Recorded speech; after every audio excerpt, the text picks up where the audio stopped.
घंटों के लिए वो धरने पे बैठे हैं। देखिए, मैंने एक चीज़ आपको कल भी क्लियर की है। कई बार हम तो ऐसे ही लाइटर मूड में कह जाते हैं, लेकिन सच्चाई ये है कि जब लीडर ऑफ द हाउस और जम्मू कश्मीर के मुख्यमंत्री उमर अब्दुल्ला साहब ने on the floor of the house कहा है कि भाई हमने इनको रेगुलाइज करना है और इसी टेन्योर में करना है। और मुझे लगता है या तो पीएचई के डेली वेजरों को असेंबली की इम्पोर्टेंस नहीं पता, और जो उनको भड़काते हैं और उनको रोज़ रोज़ कहते हैं जाके धरना दो, मेरे ख्याल उन लोगों को भी असेंबली की इम्पोर्टेंस का नहीं पता। और जो कुछ अगर बीजेपी के लोग जो हाउस के अंदर हैं, अगर वो इनको भड़काते हैं पीएचई वालों को कि प्रोटेस्ट करिए, तो मेरे ख्याल वो भी असेंबली की इम्पोर्टेंस को ख़त्म करते हैं। वरना इतिहास ये रहा है कि पार्लियामेंट के अंदर और असेंबली के अंदर जब भी कोई बात लीडर ऑफ द हाउस या चीफ मिनिस्टर या प्राइम मिनिस्टर साहब कहते हैं तो उसको देश और स्टेट मानती है। तो लिहाजा जब हमने ऑनरेबल चीफ मिनिस्टर साहब ने एक वादा किया है, on the floor of the house किया हुआ है कि हम इनको रेगुलाइज करेंगे, उसमें कमेटी भी बना दी, कमेटी की अब रिपोर्ट आनी है और उसके बाद अब आप कहें रातों रात इनको एक स्ट्रोक से पक्का हो जाएंगे। क्या आप लोग समझदार जर्नलिस्ट हैं, आप लोग भी जानते हैं क्या इतना फाइनेंशियल जो बर्डन पड़ेगा क्या स्टेट बर्दाश्त कर सकेगी?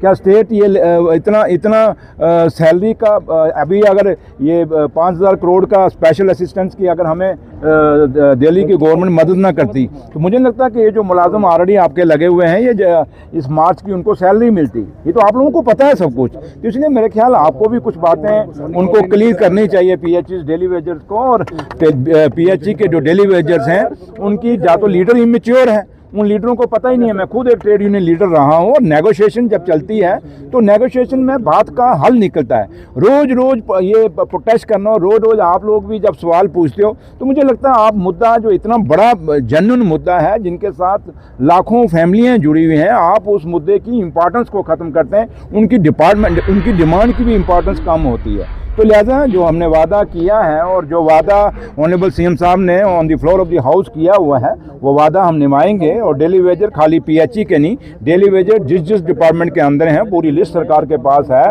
उनको हम रेगुलाइज करेंगे, ये वादा हमारा। सिक्योरिटी की डिमांड भी कर रहे थे कि मैंने कहा कि ये आप डीजी साहब को पूछिए कि आप एक तरफ नवाज सूब की सिक्योरिटी विड्रा कर रहे हैं, दूसरी साइड आप ऑनरेबल एमएलए के स्क्वाड विड्रा कर रहे हैं, उनकी सिक्योरिटी को कट शार्ट कर रहे हैं। मेरी खुद की भी सिक्योरिटी उन्होंने कट शार्ट की है।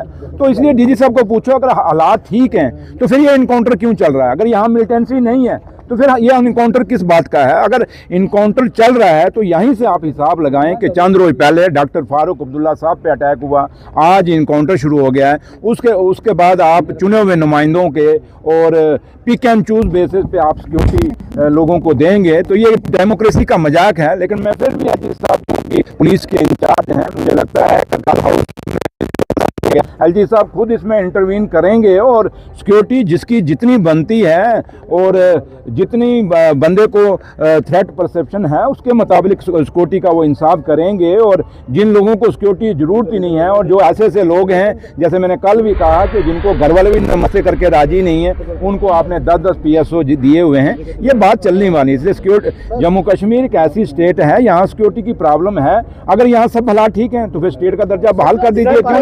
कमेटी का गठन किया गया है, लोग कह रहे हैं कि वो खाली डेली वेजर्स की आंखों में धूल झोंक रहा है। अब मैंने डेली वेजर पर बोल दिया है। क्या सजाद उनके साथ सिक्योरिटी को लेकर बहुत आपकी तीखी नोकझोंक जो है वो हाउस में देखी और बाहर उन्होंने कहा कि सुरेंद्र चौधरी सिक्योरिटी स्पेशलिस्ट थोड़ी ना है।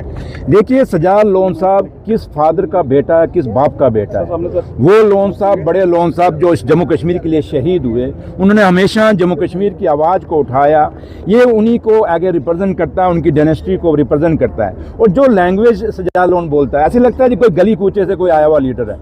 बड़ी शर्म आती है जब सजाद लोन जो सजाद लोन हैं, जो उनके फादर हैं, उनके लिए मेरे दिल में बहुत इज्जत है, लेकिन सजाद लोन जो विरासत वोट उनके नाम पे लेता है, लेकिन जुबान उसकी पता नहीं कहाँ से, मैं कहीं बाहर से आती है। और आज सजाद लोन वो अपने नहीं बोलता, उसको कोई पीछे से कहता है बोलने के लिए तब बोलता है। कल इतना बड़ा सीरियस कंसर्न ऑनरेबल एमएलए दिखा रहे थे और जिस सिक्योरिटी लैब्स के कारण सजाद लोन के फादर साहब की डेथ हुई, वो शहीद हुए, आज वही सजाद लोन तंज कस रहा है नेशनल कॉन्फ्रेंस के लोगों पे कि ये इनको कोई सिक्योरिटी नहीं चाहिए, ये ड्रामा करते हैं, ये शहीद बनने की कोशिश करते हैं। तो इसलिए जब सजाद लोन की ये लैंग्वेज, गली कूचे वाली लैंग्वेज बोलता है, शर्म आती है मुझे कि ये बड़े लोन साहब की कहीं ना कहीं उनकी जो पूरी उम्र का जो सरमाया इसके हाथ में दिया है वो कहीं ना कहीं उनकी इंसल्ट कर रही है। डिवीजन की सेपरेट एडिशनल डिवीजन की, जिसमें पीर पंचाल और चुनाव कोई बात नहीं, ये भूल जाते हैं चुनाव वाली को थोड़ा। जो समीर साहब पता नहीं कहीं सुबह बीजेपी के खेमे से तो नहीं निकल के आए, तो इसलिए तभी ये भूल गए।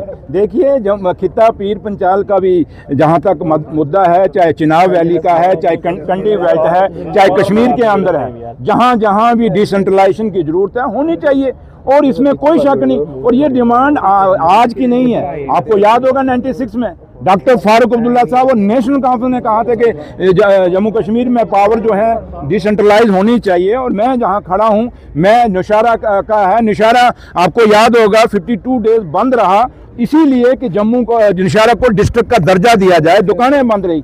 तो मैं क्यों नहीं चाहूँगा कि नौशहरा को डिस्ट्रिक्ट का दर्जा दिया जाए, होना चाहिए। लेकिन अब आप सियासत के नाम पे कोई बिल लेके आएंगे तो वो बिल की बात नहीं बनती। अगर वाहिद साहब बड़ा सिंसियर है तो जरा उनको पूछ लीजिए, 11 आपकी और बीजेपी की, पीडीपी और बीजेपी की अलायंस में सरकार थी, तब उनको सुन लो ना, आपको मर्जी क्यों लग रही है, सुन लो। अब जब वो बात है कि जब उनकी वो सरकार में थे तब उनको डिवीजन क्यों नहीं याद आए, उनको वाहिद साहब को डिस्ट्रिक्ट क्यों नहीं याद आए, उसमें बिल क्यों नहीं लाया गया। इसलिए ये सिर्फ ड्रामा है।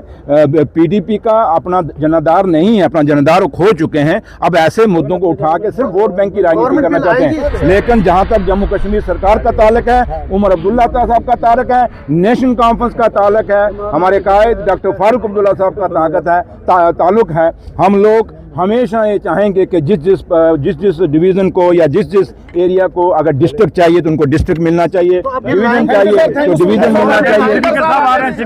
स्पीकर साहब